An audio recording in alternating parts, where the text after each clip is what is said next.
Forum Communications Company is proud to be a part of the Trust Project. Learn more at thetrustproject.org. Hey folks, before we get started, I just wanted to tell you, you can unlock unlimited access to political news, commentary, opinion, and a whole lot more at inforum.news/port for only 99 cents a month for your first 3 months. Hurry, get this limited time offer at inforum.news/port now. This podcast is brought to you by the North Dakota Petroleum Foundation. From heating our homes and powering our vehicles to cell phones, clothing, and medical equipment, oil and natural gas makes everyday life better. North Dakota Oil and Natural Gas, advancing the possibilities. Learn more at ndpetroleumfoundation.org.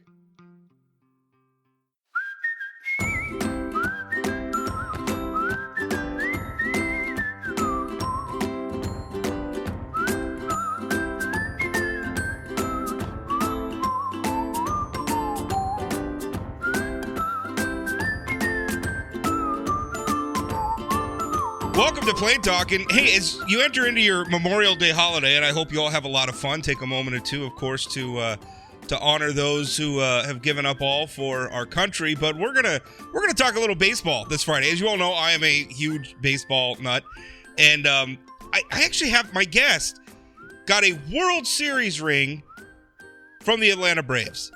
I'm not kidding. He's a North Dakota guy. Got a World Series ring from the Atlanta Braves, and I know you're all probably thinking, well, who is this? Who is playing for the Atlanta Braves? It's actually Scott Davis, who was, up until not so long ago, he had an illustrious run as the head of the North Dakota Department of Indian Affairs, and is now in the private sector doing some work. And some of the work he's been doing is for the Atlanta Braves. Scott, I can't even imagine what it feels like to get a World Series ring. He by the way, the way I learned about it, by the way, Scott texted me a picture of it, and I about dropped my phone when I saw it. Scott, tell me, how did that feel?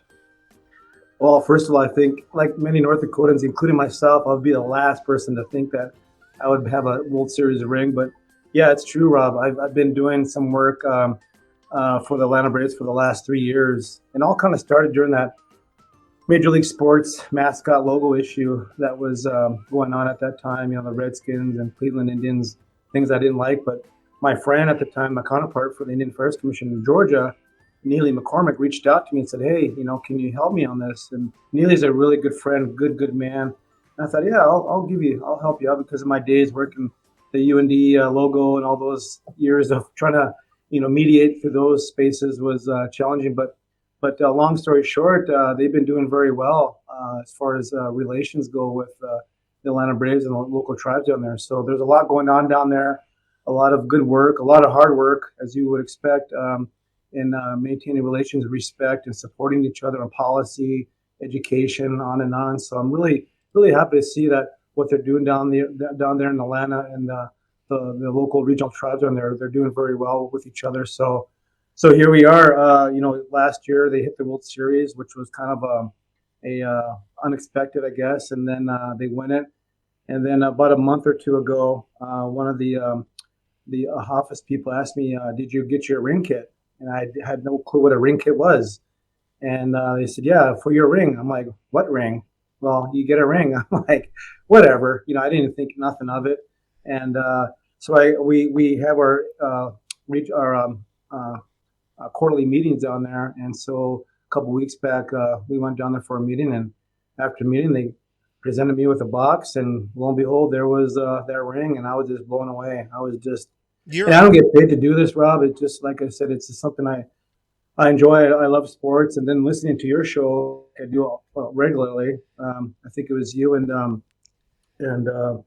your counterpart there, Chad Chad, yeah, yep. Chad Oban, yeah.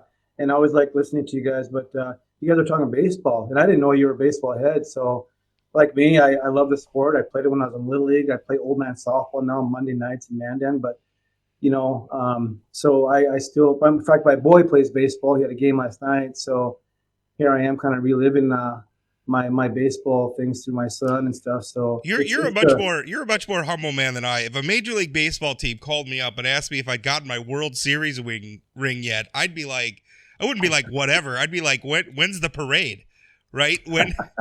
when when am I want a parade, right? I'm getting a World Series ring. How awesome is that? The logo and nickname issue, obviously such a thorny one, and obviously we have some very clear-cut cases. The Redskins, boy, that problematic. Cleveland, the former Cleveland Indians, problematic, especially the logo. They've moved on. They're the Guardians now. What is the Washington? I don't follow football. Are they the Commanders now? What are they? Yeah, something like that. Commandos or something. I thought they like should have that, just stayed as the Washington football team. I kind of thought that was unique, right? Like just kind of lean into it and own it. Right. Anyway, it's really, really hard, I think. And with the Braves, I think it's less obvious that this is offensive. And so is that your work, is trying to find common ground with Native American communities to keep, what is a, pretty in baseball, one of the iconic teams, to keep that nickname and stuff in place and find common ground and turn it into a positive thing? Always, Rob. That's always, I was brought up that way. That's who I am. I mean, I don't like conflict. I'd rather have people, sit down and discuss things and try to figure out a way to respect things and learn about what is the other side of the issue, and I've been pretty successful at it, but it's taken, it's not easy. It's not easy at all, because you have a lot of emotion behind that. You have a lot of history. You have a lot of distrust. You have a lot of this stuff going on. And then how do you find a space where it's safe, where both parties can talk about things and be open about it? And one thinking, once you set that stage and allow the process to kind of go through it, and there's a little process, a little thing of mediation that you have to go through, and that I've been accustomed to, kind of keeping the temperature of the room and so forth. But it's worked, and it's not perfect. It's not perfect by no means, because not everybody's going to get what they want. I wish the world was like that, but it just ain't that way. So, but here we are between the Braves and those local tribes down there. It's working. And I use examples like Florida State Seminoles. I mean, they have an agreement of some sort. I don't know what that is. The Running Utes in Utah, I think the Eastern Michigan Chippewas have some type of agreement. So I've always looked at those areas like that's on them. Who am I to Scott Davis from North Dakota, from Standing Rock, say otherwise? Because I don't live there. I don't know what those relationships are. But for some reason, those people who live there, that's what they agree upon respectively. So that's the way I've looked at things. Now, if it wasn't that way, obviously things wouldn't be agreed upon with the Florida State Seminoles and so forth and so forth. But so I took that approach, and lo and behold, and then the nice thing during this process, during these 3 years with the Braves, in the back of my head, I always knew they had a big platform to do other things, to help tribal people, tribal youth on something. So what happened was I do some work for the 7G Foundation out of California, and they were sponsoring these football games, these All-Star Native American football games. And so they, long story short, I have some friends in D.C. that helped convince the NFL, in particular the Minnesota Vikings, to sponsor this Native American football game in December. So we did that. So here we are, 50, 60 kids that were selected across Indian country to play in this All-Star football game at the Minnesota Stadium, and showcased by the NFL. And it was a great, great event. First of more to come. In fact, during the draft here, this past draft here a couple of weeks back, Roger Goodell met with our CEO, Benet Kalak, and he assured us that he wanted to continue the partnership with the 7G Foundation and these football games. So again, it's just another way to help Native youth be inspired if they work hard, get good grades, and and just there's opportunity out there. So I asked the Braves the same question in January. I said, hey, the football is doing this, NFL, can we sponsor a Native American All-Star baseball game? And it took me about 20 minutes, Rob, to convince the VPs to do this. And here we are. It was just announced the other day. I sent you the press release of the Native American Baseball Showcase. Yeah. That's going to be held in July 17th. So, and I'm gonna include, when I post this on the forum websites and the Grand Forks Herald and the Jamestown, all the places where the podcast goes, I'm gonna include this press release so that people can find out more about it. It's one of the funnest things about All-Star Week as a baseball fan is, obviously, like the home run derby and the All-Star game, that stuff's fun, but I really like a lot of the outreach that they're doing to try to showcase talent that maybe got overlooked in the past. And there's talent in Native American and in Indian country, just like there is anywhere else. So it's such a wonderful thing, and it's really turning what was a contentious debate over nicknames and things like that into something positive, which is so good. I remember here in North Dakota, and I think this is an important thing.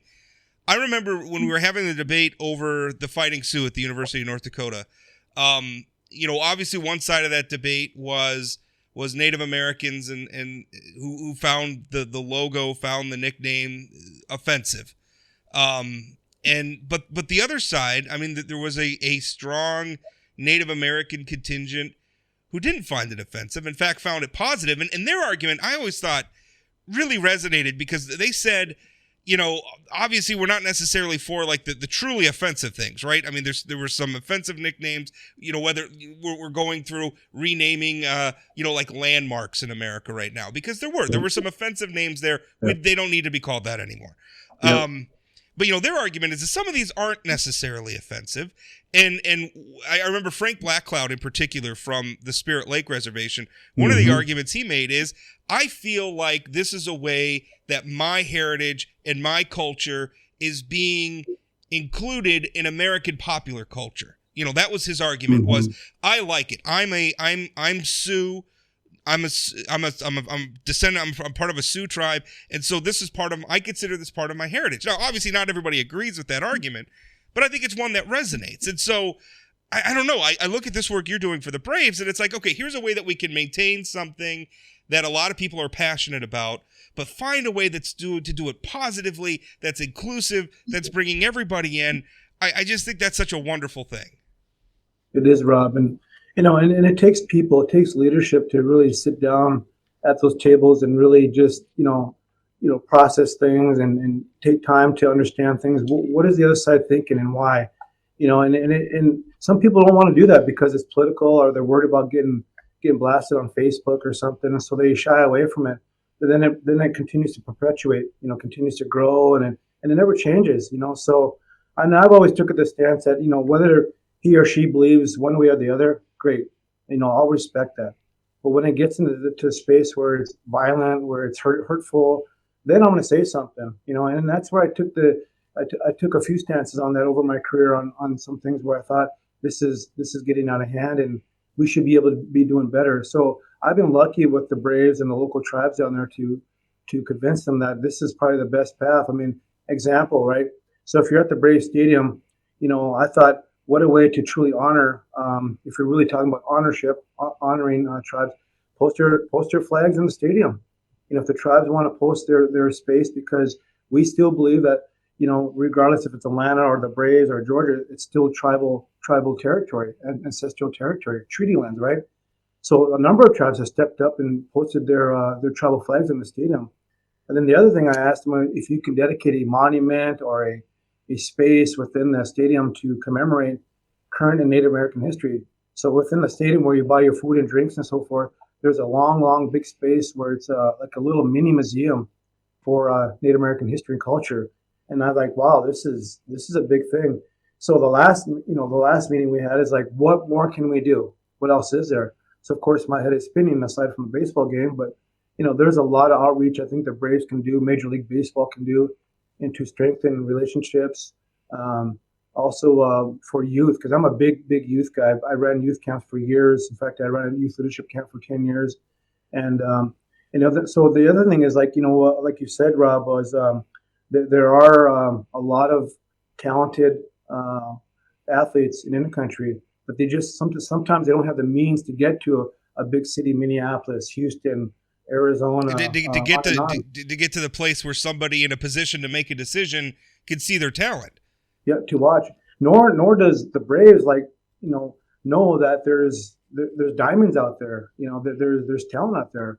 You need to go to Standing Rock. You need to go to Turtle Mountain. You need to go to Blackfeet. You physically need to go there and look at these student athletes because they're there and they're willing to play.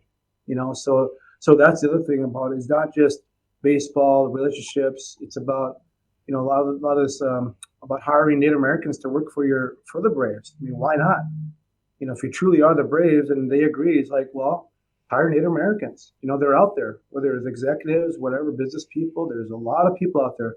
Hire scouts, to go out in the country and look look at Native kids. So it's pretty exciting, the path we're on. Like I said, it's one that took time, but these are the I think the fruits of your work, the fruits of trying to understand, trying to, kind of, I guess, relearn or unlearn some biases you may have about something. And you just never know. You just never know where this could lead if you do it in a good way. And I've always said that, Robbie. You go into these spaces with an open mind, a good heart, and open mind. You just never know. Good things can happen.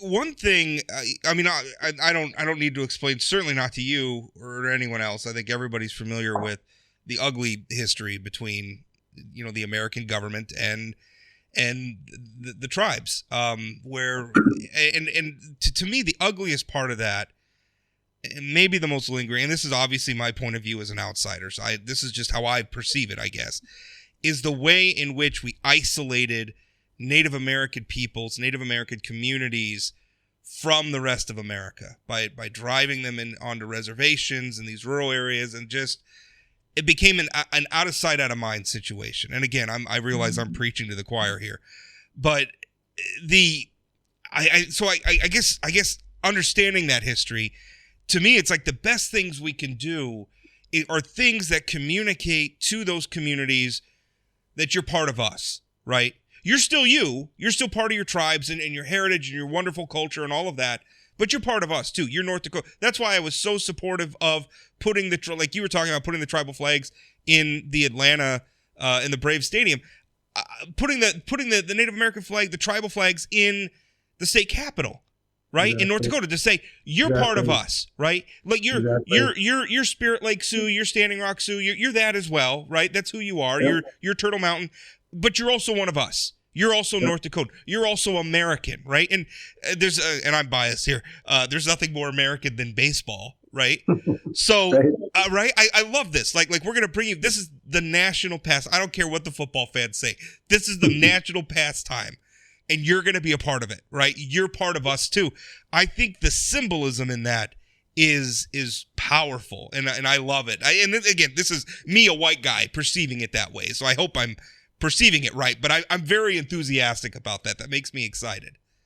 It is, Rob, and that's the example that, in fact, that's where I got the idea from, because for years we're trying to pass policy. In my 12 years at the state, we're trying to pass, just a policy or a law or whatever you want to call it, just to post tribal flags in the Capitol. Why? Because we wanted to feel, to your point, we wanted to feel home. So we go to the Capitol to do policy, to visit, to meet, whatever it is. Oh, there's my flag. I feel good in here. This capital is my capital as a Native American, right? So that was pretty simple. But of course, legislative time is legislative time. But thanks to Governor Burgum for doing his executive order at that time, and here we are. So I took that idea and blended it in with the Atlanta Braves, and then even another one when they hit a home run. The last game I was at, they hit a walk-off homer of all things, and on the jumbotron. Home run, it was spelled in Eastern Cherokee, in that language. Home run. So home run, and then it was in Cherokee. I was like, this is so cool. Well, that is very so that's going to become the norm, hopefully over time, that Cherokee language, whatever tribal language they're going to use is becoming the norm. So it's just little things like that can grow and grow and grow. And I think even the jerseys, I think from time to time on Native American Day or Heritage Month or whatever have you, they use tribal language on the Braves as well too. So it's a good thing to see, and I think those are things, when you do things like that's the true respect, the true honor that we see as Native Americans, at least for me. Yeah. I struggle with some of the stuff when we start talking about cultural appropriation. And again, I'm not for anything that's disrespectful. But I'm also very much for sharing, right? Like I want people to share in my heritage and my culture. I like it when people come to the Norse Kustfest in Minot and eat lefse and stuff, right? Because that's part of my heritage. I'm descended from Scandinavian immigrants, so that's part of my heritage, and I like it when people share it. And so I want to feel like we can share each other's culture and that we don't have to worry about someone getting mad. Obviously it's got to be done respectfully. But we can do this, and we can have it fun. We can say, you're an American, and I'm an American, and we're all Americans, and we have all these beautiful different paths that ourselves and our ancestors took to being Americans. And some of those paths are ugly in some ways, but let's the path forward can be beautiful. That's really really exciting. Let's talk about this Rob, show. I'm sorry. Rob, go ahead. on North Coast Fest, I've always kind of jokingly said to my Caucasian friends, I said that North Coast Fest, that's just a white guy powwow. You're doing the same thing we're doing. It really is. People are dancing and singing, and your food, dancing, singing, fellowship. It's the same thing up at North Coast Fest, because I went to Minot State and stuff. So me and my Caucasian buddies always joke about, tease each other about the powwows and North Coast Fest. So instead of drums, we have accordions. Exactly.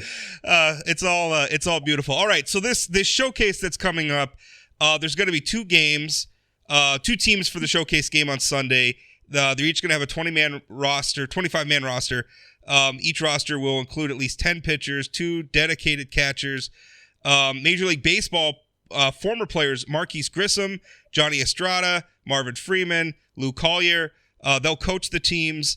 It's just going to be a cool thing. I mean, they're gonna have a game, and it's going to be like a mini All-Star game, except for Native American players. Yeah, and the nice thing on that too is we have local Native American coaches that are helping me as we speak.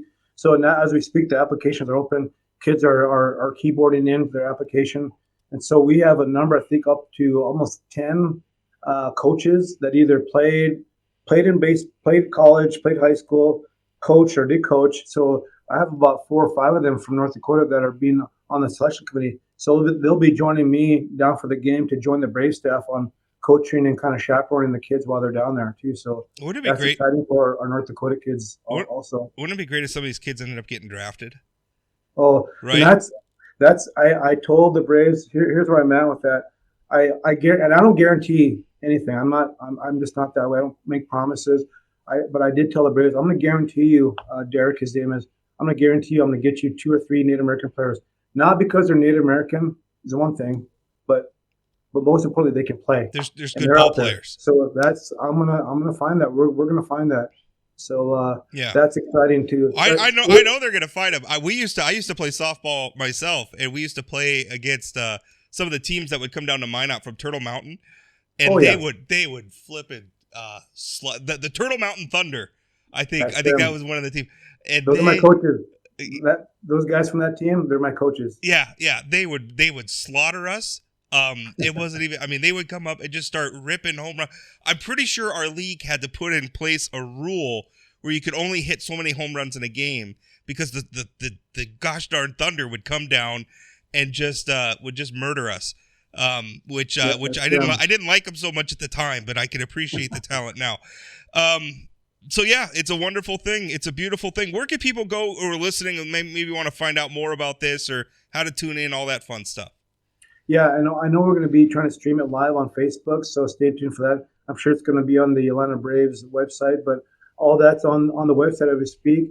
And I think we've, at least from the Atlanta Braves, they have forwarded the press release to all the major news outlets, including yourself, here locally. So it's definitely out there. Shouldn't be too hard to find. The 7G Foundation, people who want to, if you have players who people are listening, a player or somebody who might want to register and play, if you go to it's 7gfoundation.com, that's the number 7, the letter G, foundation.com/Native Showcase. They're taking applications through June 17th. So something to consider. Scott, thank you so much for your time. Enjoy. Now, here's the most important question. Are you going to wear your World Series ring around in public? I have not. I mean, the only one I wear is my wedding ring, Rob. And this one, as you've seen over years, it just seemed like they get bigger and bigger. I'm thinking, I mean, can the world sustain these diamonds for all these NFL, NBA, I mean, on and on. I mean, they're just huge rings. Well, they can make diamonds in the lab now. So yeah, that's true. I'll tell you, if I got a World Series ring, I would wear it everywhere. I'd be like at the grocery store at the deli counter, like flashing my hand around, like, yeah, I want a pound of roast beef, and did you see this here? That's a World Series ring. Nice. Then they'd look at me and it's like, boy, he didn't get it for playing second base, did he? Right. Yeah, you did that. No. Well, Scott, thank you so much for your time. I appreciate it, and good work. Thank you, Rob. Thanks a lot.